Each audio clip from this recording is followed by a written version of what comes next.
Karen, Yes. there are so many types of meditation out there. True. Right? There's loving kindness, there's sitting in stillness, there's heart-centered, there are binaural beats and mindfulness meditations, there are even sound bath meditations.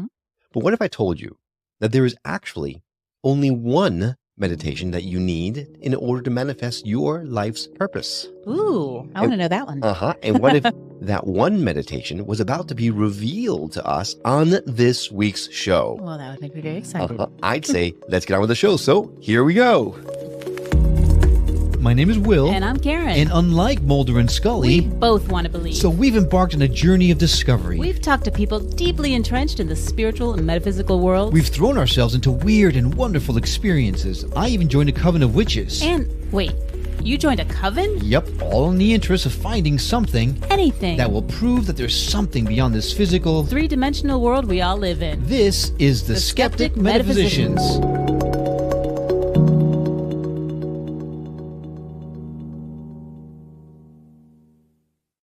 Hey there, I'm Will. And I'm Karen. And today we've got a special treat for you. He's an entrepreneur, a twice published and best-selling author, a podcast host, a yoga teacher, co-owner of Blue Osa Yoga Retreat and Spa in Costa Rica, and the creator of the revolutionary approach to yoga, Applied Yoga Anatomy plus Muscle Activation, otherwise known as AYAMA. It's easy for me to say, right? Now, he's journeyed from the wilds of Canada to New York City, where he started the global men's naked yoga movement, to the sacred Himalayas, where his leg was crushed by a boulder in a freak accident while trekking, to the untamed jungles of Costa Rica, where he built a thriving yoga retreat center, to today, where he's on a mission to help as many people as possible live a pain-free life by teaching his revolutionary approach to yoga.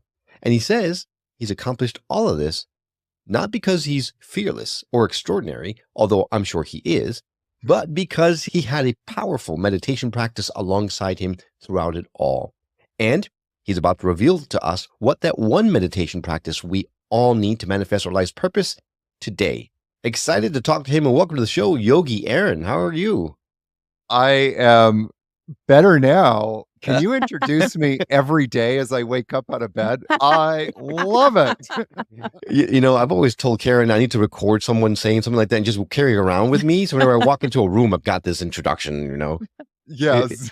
It's so much nicer when someone says, you know, stuff about you. So, well, as long as it's good stuff. Well, that's true. But it's not just stuff. It's because I hear people read, you know, things about me all the time. But it's that you do it with such enthusiasm and gusto. That's what there you go. got me going. It's just wow, I need that enthusiasm daily in my life.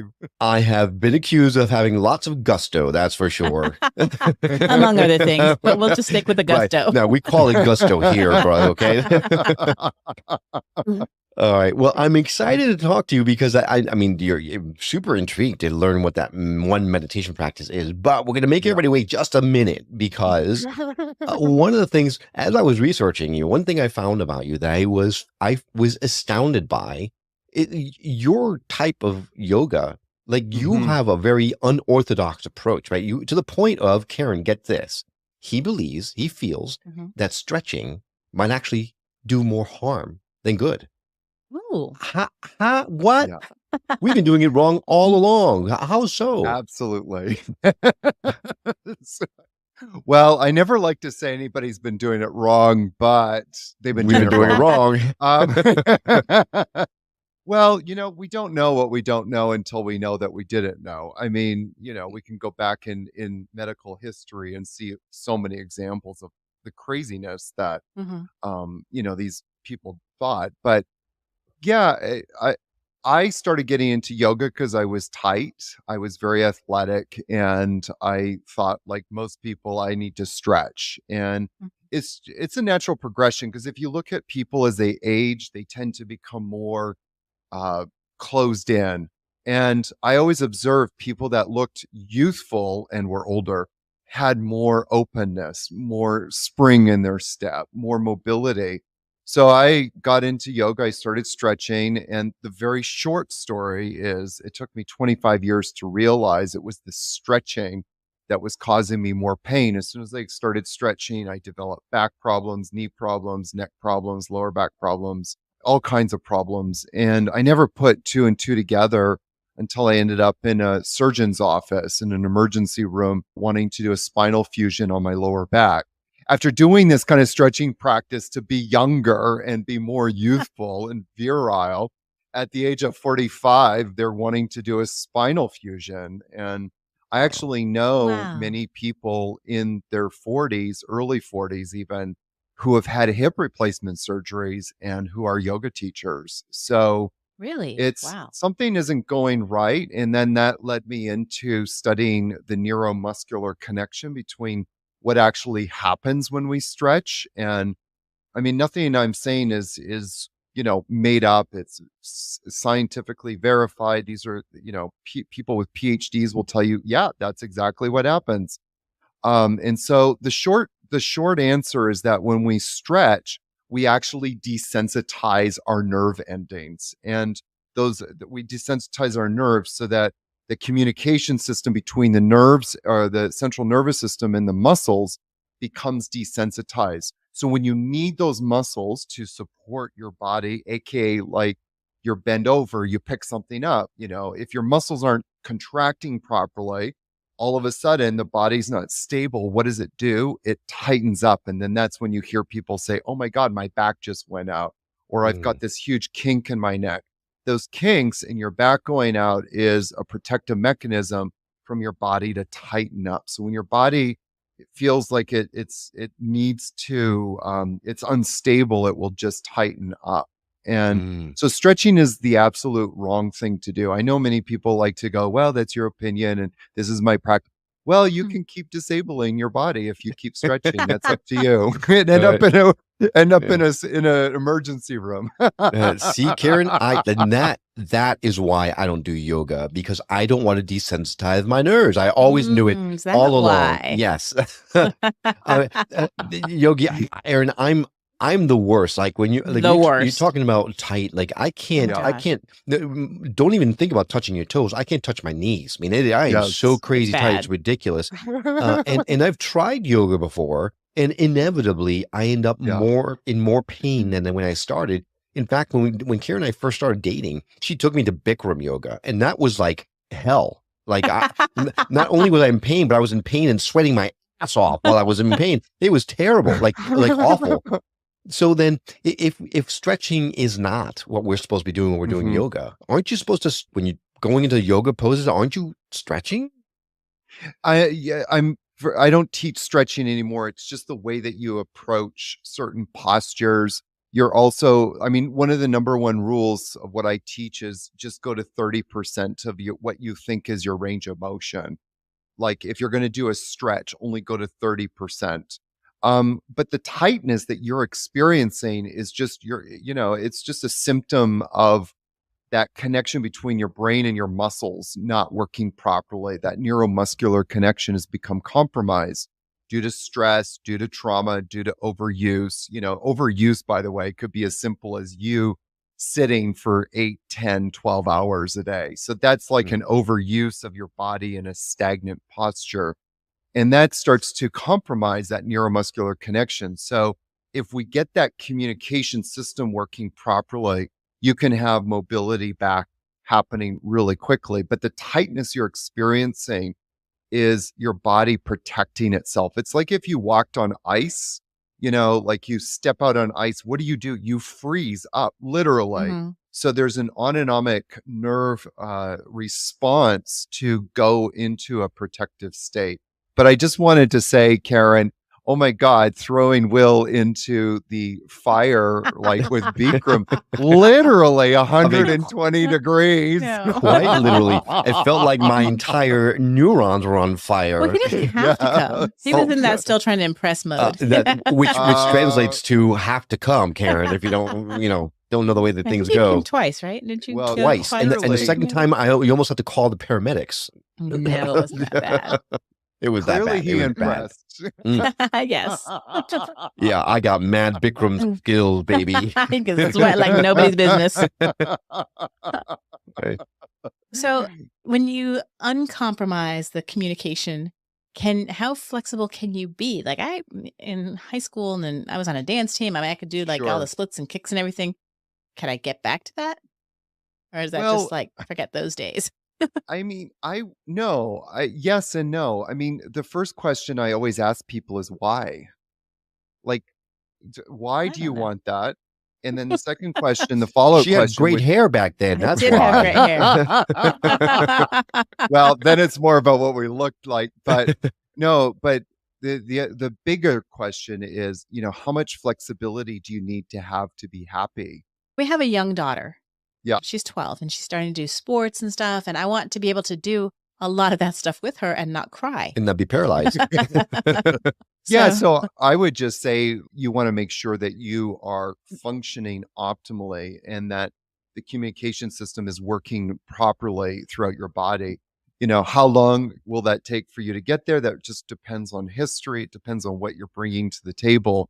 But the answer is I ended up in the surgeon's office. It was 6 years ago. And pretty quickly, due to all of the work that I was doing on myself, I was able to actually get back into hiking and doing all kinds of stuff that I thought I would never do again. And now I'm 51 and I feel stronger today than I have in a long time, long time.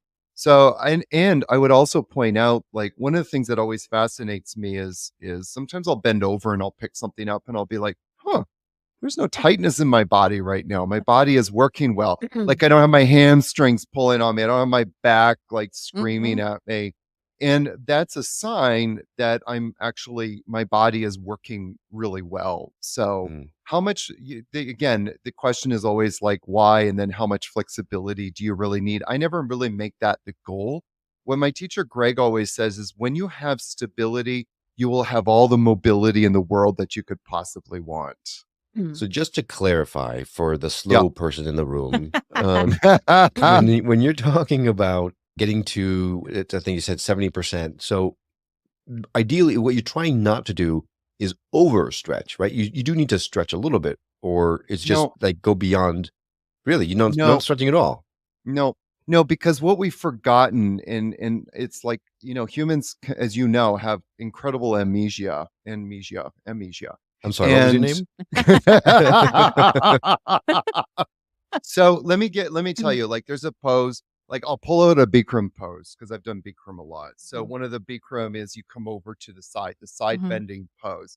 And usually they'll cue it like, go, go, go, go, and try and feel the stretch on the side body. But in the way that I would set that up, and I would almost do it the same.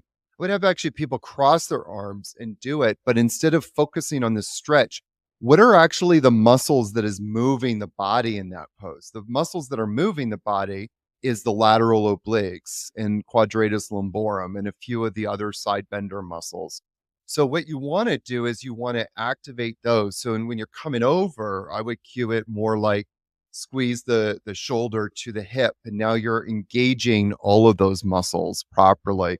It's not a focus on trying to stretch. And what we've forgotten, again, the amnesia thing, is the role of muscles. So muscles always work in pairs. There's a muscle that's contracting. It's called the agonist. And there's the other muscle that's relaxing. That's the antagonist. And so in yoga, where we've gone wrong in a lot of this kind of stretching ideas, that we're focusing on getting the agonist to actually go longer than it should be, instead of focusing on the muscle that should be contracting. If we focus on that more, then we increase our range of motion, and there's 100% accountability. If I'm just focusing on stretching, the whole nerve connection gets discombobulated. And is that a word? And it is today. and then there's no accountability, and then we lose the muscle connection. And you see that happen a lot. Like, think about Bikram classes. People get up, they're not like bouncing up, they're like crawling up, pulling themselves because they're in a puddle on the floor. Because none of their muscles are working properly. They've all been like, that whole neuromuscular connection is just gone. And so people don't have that, like, what some people call force output. There's no force output in the muscles. Muscles should always be able to contract and contract on demand. When they don't, there's a problem. And the result of that is stress in the joints, and the result of stress is pain. So that's why I'm on a mission to help people become pain-free. I'd love Ooh, it. I want to sign up because holy mackerel, I've been in pain since I blame COVID because I started working from home and Yeah. Will was working from home and our daughter was homeschooling. And so they got the good spots and I got the couch. So I sat on the couch with my laptop for a couple years and now my back, it's terrible. It's just Yeah. terrible. Sure. Yeah. Blame it on us. I do. You see. got the office and I got the dining room. I got the couch. Right. But now the office is sitting empty all day, every day. Now we're both sitting on the couch instead. Well, now because I can't sit anywhere but the couch because I'm so messed up. You become one with the couch. Hey. You fused with the No. All right. Well, this is fascinating because I've studied a little bit of Hinduism, right? And Hindu's all about yoga, but their yoga is, Sure. I mean, they really specifically talk about stretching in order to reach the mindfulness thing, right? So this is maybe not exactly what the Hindus were thinking about when it comes to yoga. You're talking more of a Western physiology. Let's keep ourselves healthy and young as much as possible, long as possible. There's a lot to unpack in that statement, Uh-huh. but I'm going to keep it. I'll keep it really short and just leave it at this. And if you want more, you can ask me. But in the yoga scriptures, there's actually no reference to having to become flexible. There's nothing. Well, And then that's that's a big misconception in the West, like, because we see these lanky, sinewy, 18-year-old men doing these incredible things. But as I would say to Karen, as she goes to a Bikram class wanting to look like them, are you really an 18-year-old lanky, sinewy Indian boy? Not this time around, she's not. You can attest Bust to that. meet Karen. Thank you, Will. All right. So that's all I have to say about that for now. Okay. Well, I won't out then who it is, whose book I read, but it's an Indian who came over to the States, who established an ashram, that is pretty well known. Reading his book talks about being flexible. So a lot to unpack, like you said. Maybe it means flexible of the mind. Maybe you misunderstood the whole book. Damn I it. can't speak to that, but all I can tell you is that in scriptural reference, there is no reference to the importance of flexibility. Yeah.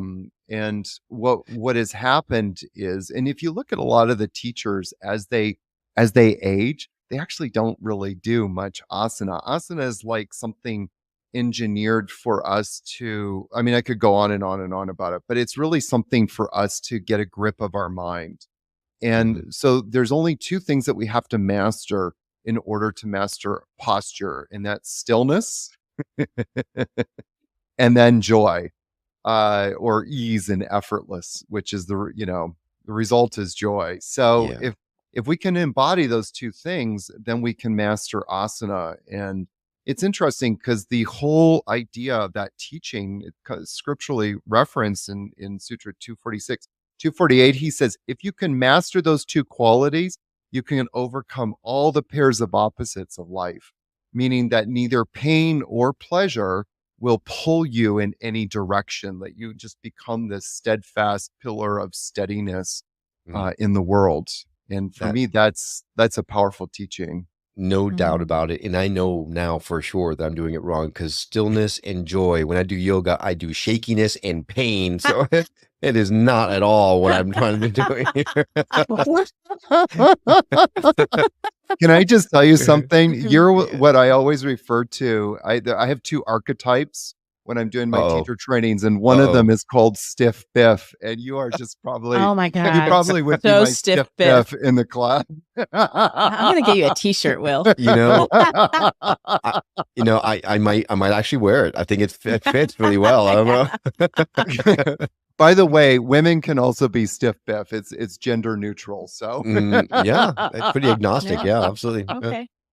All right. Well, this has been fascinating. We're just getting started and we already have to take a break. So if you will just bear with us, when we come back, we're going to talk about that one meditation practice that we teased at the beginning of the show, because this is what the whole reason we brought Yogi Aaron into the show, and we've yet to touch on it. But I promise you, when we come back, we're going to dive into it. So stay with us.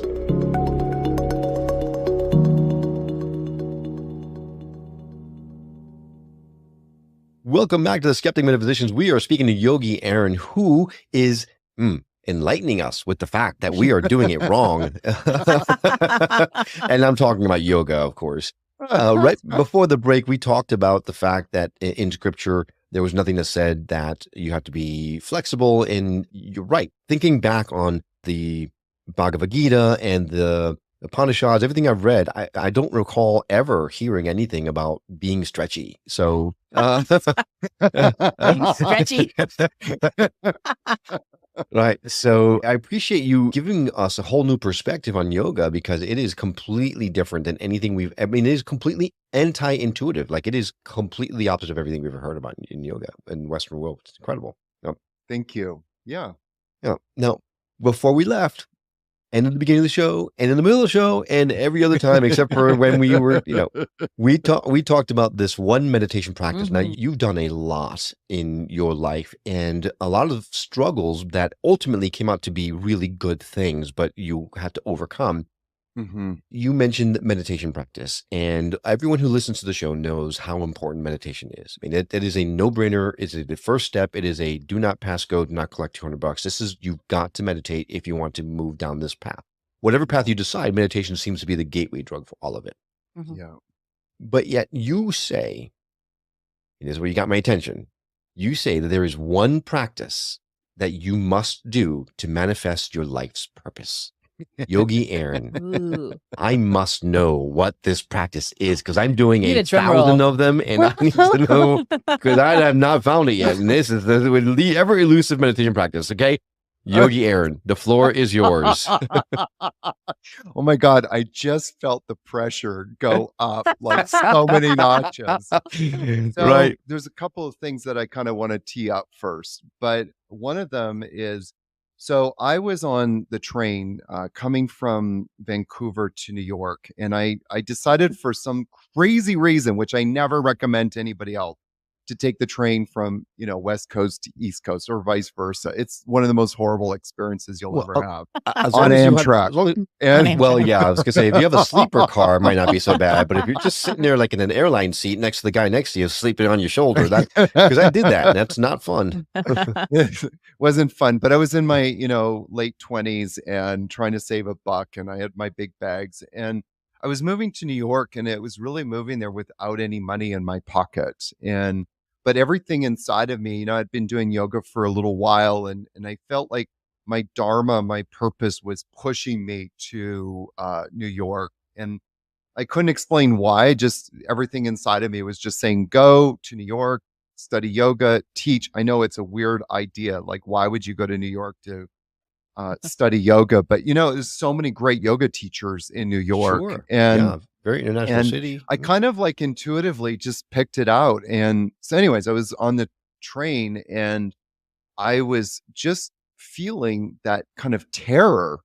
It was really the first time in my life at that point that I was kind of doing it on my own in many ways. I'd done stuff clearly on my own before, but just feeling that kind of terror bubbling up. And one of the things that I really felt as that terror was bubbling up was how paralyzing fear is in terms of being, of tapping into that inspirational source, of that well of creative ideas, like that flow just stops like all of a sudden. And so I kind of closed my eyes and this meditation practice kind of dropped in. Now, before I tell you what it is, Oh my God, Yogi. I'm learning something from watching you. Okay.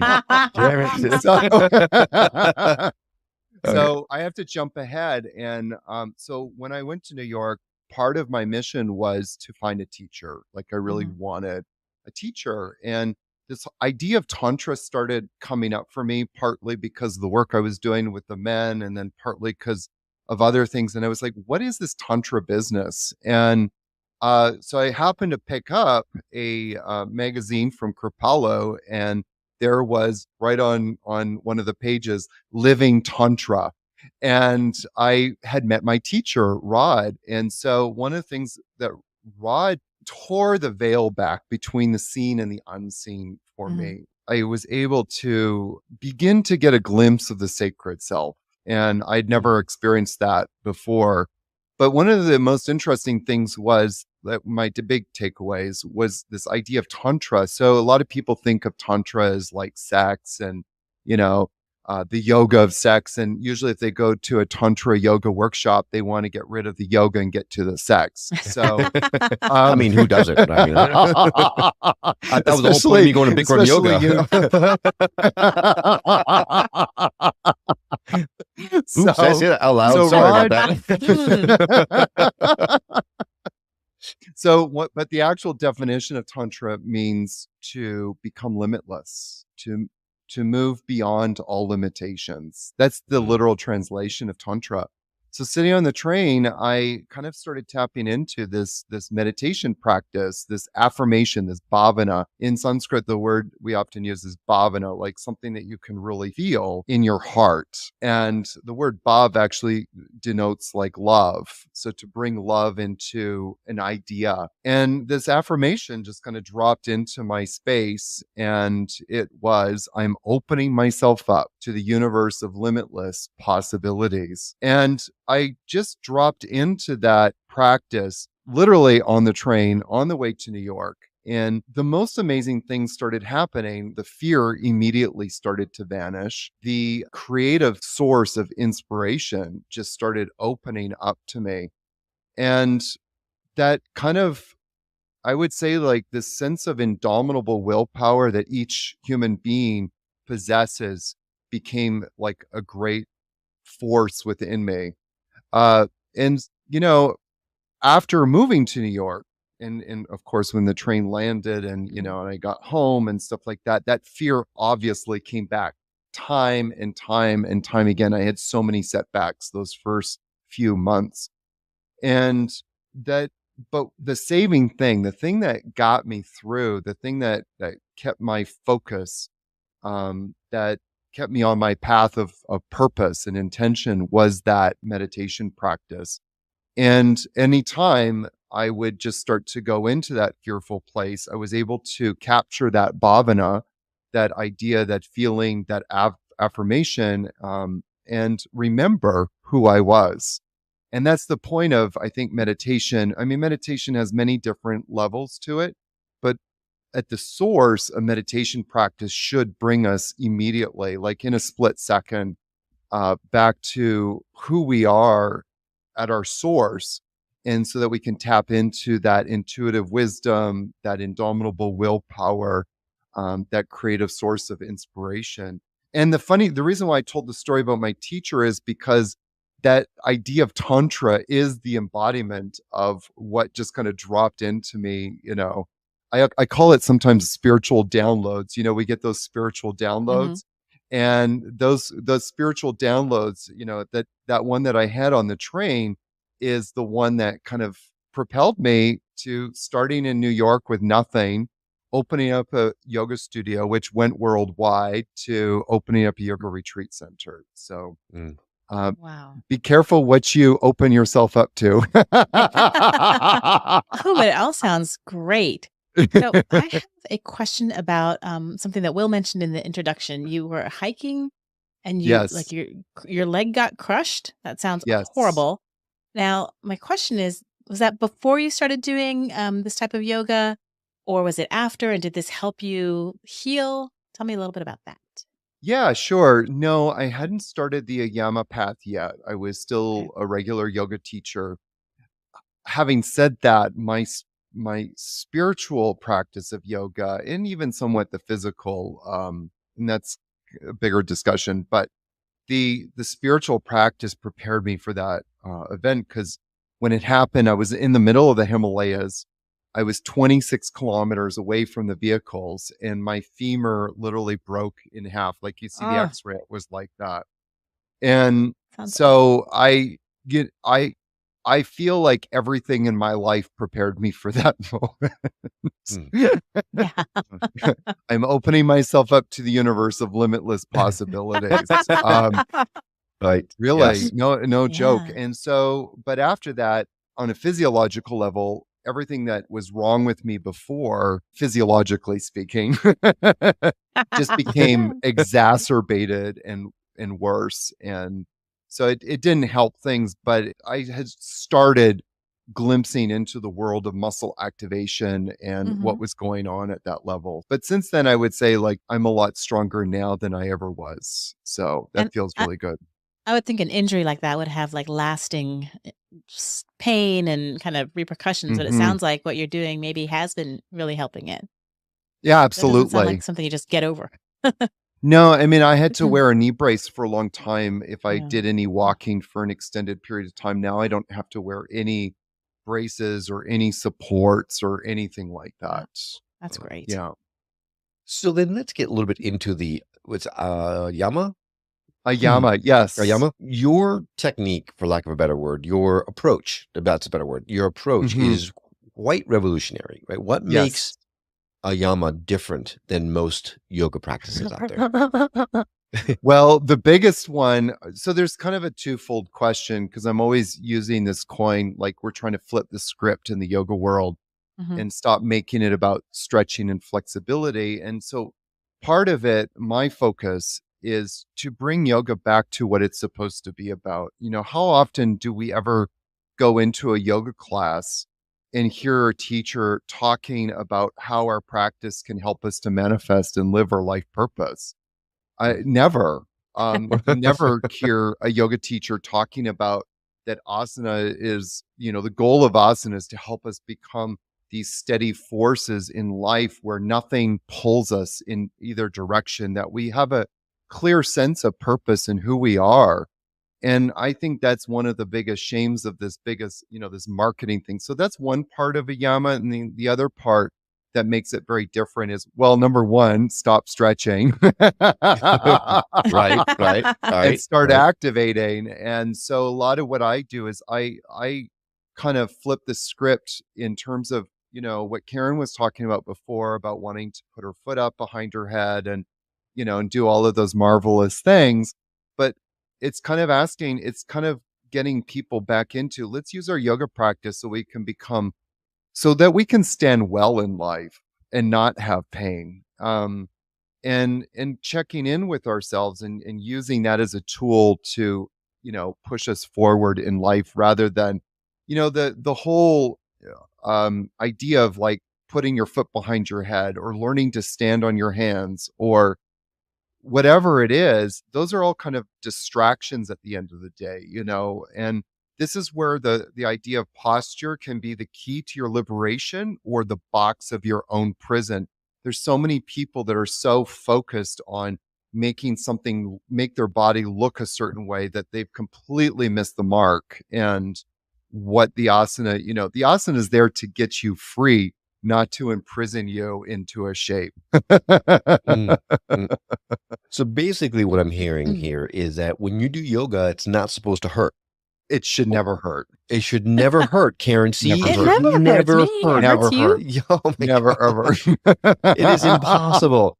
Now, did you not see me shaking and beating up in sweat and stuff? Because that's because I'm trying not to I scream think in I've blocked pain. that out. Yeah. I was looking away. I wanted to be impressed. Yeah. All right. Now we've established the fact that stretching is bad. We get it. So stretch bad. Flex. I mean, flexibility is good, but not stretching. Stretching is bad. So, it is there. I mean, even back in junior high when you're doing gym class, and the first Yeah, thing you do is put your right leg over your left leg, and you bend down. sure. Right. You stretch. Is there a safe way to stretch, or should we just not stretch at all? Like maybe get up in the morning and just keep ourselves like in a little bundle and walk to the shower and no stretching allowed, or Well, there's nothing wrong with, like, if you bring your arms up to the sky. Now don't move your chest. Now bring your biceps behind your ears a little bit more. Do you feel your back muscles working? yeah. Mhm. Okay. So what are those back muscles doing? They're shortening, they're contracting. And so Mm. that is a great movement, by the way. That's a fantastic way to start activating your trapezius muscles. If you bring your arms out at 45 degrees and just bring them back, you're going to feel your lower trap starting to engage, which is a great thing. Now, do you feel sort of a sense of opening in your chest? Absolutely. When the trapezius muscle shortens, the result is the pecs start to relax. You're not trying to stretch the pecs, you're trying to engage the trapezius muscles. So when you engage, when you come at it from that perspective, my focus now is engaging my traps, the pecs are going to start to naturally release. Now, some people might want to call that a stretch. I don't, biomechanically, it's just, they just relax. That's what's happening. They have to relax so that the trapezius can contract. Now, the tightness in the chest is a symptom of the traps not being able to contract properly. And the result of them not contracting properly, guess what, is tight neck all the way up into the top of your neck. Yeah, the lower traps are actually the opposite of the upper traps. And so the upper traps tighten up because the lower traps are not doing their job properly. Oh my God. It's fascinating. I'm constantly dealing with this stiff neck. Constantly. Always. He gets migraines nonstop. My gosh. I got to ask though, because as we've already established, I am stiff biff and I can't get into the postures. How could I possibly get into a posture if I don't stretch my way into it? Like if there's if you are folding forward and you said earlier that you couldn't touch your knees, the question is, okay, so what are the muscles that are contracting to bring you forward? Well, now we're looking at a lot of your, let's call it the APAC, your rectus abdominis. We're also looking at our oblique muscles. Yes, wow, you're trying to find them. You've seen my pictures on Facebook, haven't you? So what's happening is those muscles are not shortening properly. And that's why you're feeling the tightness. They're in a kind of static state. They're not working properly. So what we want to do is get those muscles working. And if I did, I could probably get you to increase your range of motion quite dramatically. Wow. True story. True story. So do you have videos that people can get and watch? How she's asking, how can Will actually get to where you're saying? So yeah, people can access all my content on yogiaaron.com. It's sort of the gateway into the Yogi Club, into my YouTube channel, into the book, which is called Stop Stretching, my podcast series called Stop Stretching. I also, if you fish around on my site, and maybe I'll put it in the show notes, is the link to the affirmation series that we've, because I created a 28-day affirmation series. That one that I shared with you is one of them. And it's all about, using these to manifest and live your life purpose. But that's how people can access what I'm doing. I have a pain-free series that's right on my site as well. Oh, I like that. So it takes people through kind of like trying to educate people a little bit on how they can live their best pain-free life and why they're experiencing pain and what they can do about it. Yeah, we're definitely going to add all those links to our show notes. Yogi Aaron, where have you been all my life? Or just the last 20 years. Now, I think we would be doing our listeners a disservice if I did not ask about something Will mentioned. Uh-oh. Yes. You mentioned it. I got to ask. Are we naked men yoga?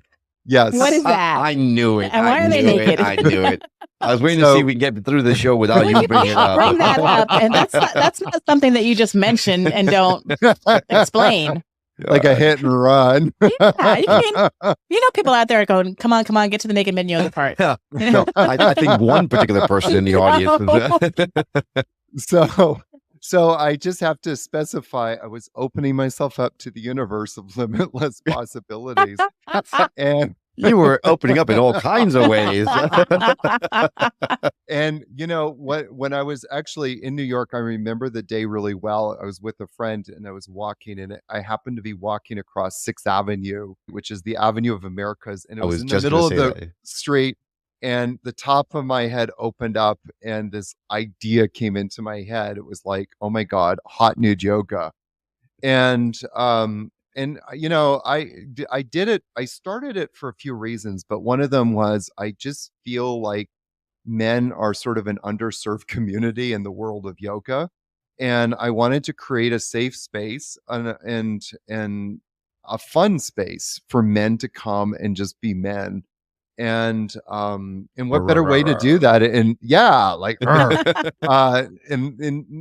when men get together, it's a powerful thing. Just like when women get together, it's a very powerful experience. And I just saw, like, my idea was to do it for 6 months and then call it a day and, move on. Mhm. It ended up becoming this, like, global phenomena, which is a whole other story. But it's just the community that came out of that was just incredible and Mhm. one of the most enriching times of my life. Well, I mean, I understand, like, going skinny dipping and stuff, and just something about being out and naked. It's very freeing, but Yes. I don't think I'd want to be bending around a bunch of naked women. I would be so self-conscious. Have you never played Naked Twister, Karen? Actually, no. Oh, me either. That's I well, mean, and does that, it take people to warm up, like to kind of, are they uncomfortable at first and then the group kind of starts Can- getting more comfortable? Can you Like start with toga yoga and then work your way to? thong yoga? no, it was an all or nothing, baby. Oh. No, there was no, and you know how many times I got emails from people wanting just to come and watch the class. Oh my god, that Oh was my gosh. hilarious. Really? I mean, yeah, really, they had the nerve. Well, I I'm not think so I saw sure. that Can I on come and watch the Cinemax. class. My back's a little stiff. I don't think But- I can do it, but I want to know it, A big Uh-huh. part of it was coming outside your comfort zone. And I can just say from my own younger years, nudity was always a big issue for me. I grew up in a very religious household Mhm. in my younger years. And so the idea of getting naked, and I remember when I started to, and I just felt liberated. I felt free. And I felt like there was like something around me that had just come off. And I was like, hey, here I am. And so that's also was a big part of it, was just people taking a leap of faith and just getting outside of becoming limitless. That's the Mhm. definition of Yeah. Tantra. Become limitless. Go And is beyond this- your limitations. Is it still going on now? It's become a worldwide, phenomena. There's Right. been chapters of men's groups that have opened up all over the place. One of the things that I should not be saying this right now, but anyways, I actually created a ton of videos and that are out there. And so part of my intention was to put those videos out, and at the very least, like, these different men's groups could put them on play and do them together, or other people would become inspired by them and start teaching, their own groups, which is what exactly happened. So Wow. again, opening up to the universe of limitless possibilities. Very short, quick, fun story. I was in Australia leading a retreat, and we went to Alice Springs. Well, Alice Springs is home to Ayers Rock. So I had all of these guys with me. We're going to Ayers Rock. We weren't going to do naked yoga there. We're just going, playing tourists. It was the tourist part of the Australian trip. We pull up to the gate, 4:00 in the morning. Guard goes, "Are you those naked guys?" No, Like- that's Thunder Down Under. That's different. We're in the middle of the outback, in the middle of nowhere. Oh Are my you gosh. the nudies?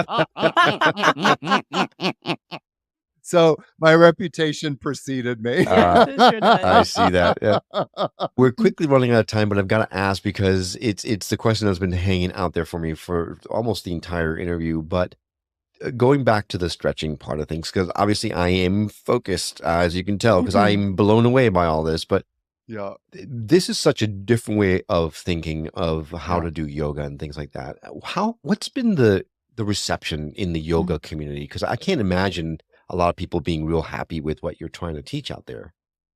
Yeah, and I think that probably a good 30 to 50% think I'm the devil incarnate or something. Right. Mm. Right. And it's threatening. It's threatening to them, because the question, who am I if I'm not teaching, how am I going to teach yoga if I'm not teaching stretching?